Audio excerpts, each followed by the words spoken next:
Hello students, maths PYQ की इस series में आपका स्वागत है। तो हमारा अगला क्वेश्चन है, 1 और 100 के बीच सभी प्राकृत संख्याओं का योगफल ज्ञात कीजिए जो 3 के गुणज हों। हल करते हैं।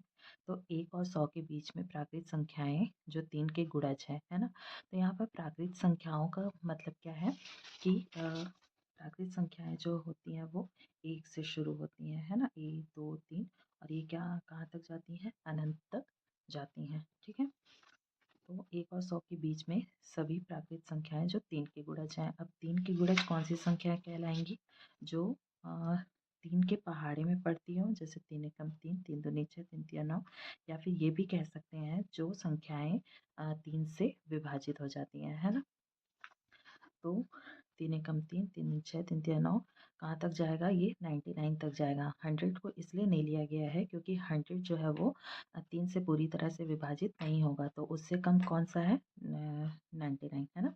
क्योंकि ये 3 से विभाजित हो जाएगा पूरी तरह से, इसलिए ये 3 के गुणज कहलाएंगे। 3 6 9 12 15 इस तरह से कहाँ तक जाएगा ये सीरीज, 99 तक जाएगा, है ना। अब सभी संख्याओं के बीच का जो अंतर है वो समान है। यहाँ पर आप देख सकते हैं, जैसे 3 3 3 6 6 3 9 9 3 12 12 3 15 और इसी तरह से कहाँ तक जाएगा ये, 99 तक। तो सभी संख्याओं के बीच का जो अंतर कितने का है, 3 का है ना। मतलब यहाँ पर भी 3 का अंतर, यहाँ पे भी 3 का अंतर, यहाँ पे भी 3 का अंतर। तो सभी संख्याओं के बीच का जो अंतर क्या है, समान है। अतः यह श्रेणी कौन सी श्रेणी है, समांतर श्रेणी, जो कि नाम से ही स्पष्ट है, समान अंतर, है ना। तो ये कौन सी श्रेणी है, समांतर श्रेणी होगी। ठीक है। तो इसका प्रथम पद क्या हो जाएगा, 3। यहाँ से प्रथम पद जो है वो 3 है और सर्वांतर हो जाएगा 6 में से 3 गया तो 3। सर्वांतर कैसे निकालते हैं, दूसरे पद में से पहले पद को घटा देते हैं, है ना। तो उससे सर्वांतर निकल जाता है। तो 6 में से 3 गया 3। ठीक है।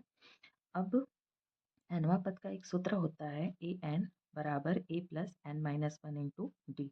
ठीक है। तो यहाँ पर ए एन जो है वो एनवा पद या फिर यही क्या होता है, अंतिम पद होता है। तो यहाँ पर अंतिम पद कितना है, 99 है ना।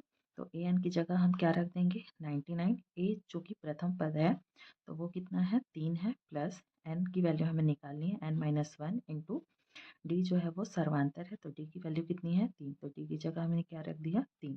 ठीक है। अब इस 3 को इधर पक्षांतर करेंगे, जो कि यह प्लस में है, इधर पक्षांतर होकर किस में हो जाएगा, माइनस में हो जाएगा। तो 99 माइनस 3 बराबर, यहाँ पर 3 का गुणा n से हो जाएगा तो 3n माइनस 3 एकम 3। ठीक है।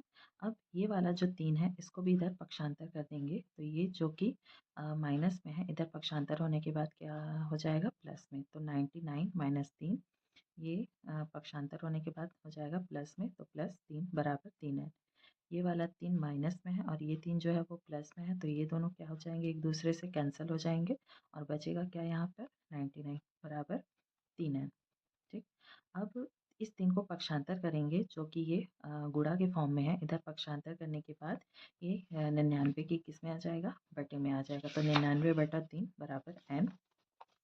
तो 99/3, है ना। 3 एकम 3, 3 तिया 9, 3 तिया 9, है ना। तो n की वैल्यू अपने पास क्या आ गई, 33। अब प्रश्न में क्या बोला जा रहा है कि सभी प्राकृत संख्याओं का योगफल ज्ञात कीजिए। तो हमें योगफल निकालना है ना। तो योगफल का सूत्र होता है Sn बराबर n/2 कोष्टक में 2a plus n minus 1 into D. ठीक है। ये योगफल का सूत्र होता है। तो Sn, n की वैल्यू क्या है अपने पास, 33।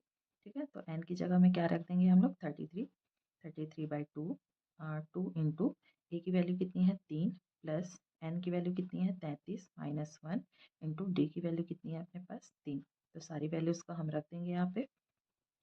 यहाँ पर एन की वैल्यू को भी रख देंगे, तो एस 33 बराबर 33/2, 3 दूनी कितना हो जाएगा, 6, प्लस 33 में से एक गया कितना बचेगा, 32 इंटू 3। ठीक। तो एस 33 बराबर 33/2, 96 प्लस 6 कितना हो जाएगा, 102। तो 33/2 इंटू ये 102 हो जाएगा। अब 102 जो है 2 एकम 2, 2 पंचे 10, 2 एकम 2, तो कितना बचा यहाँ पर 51।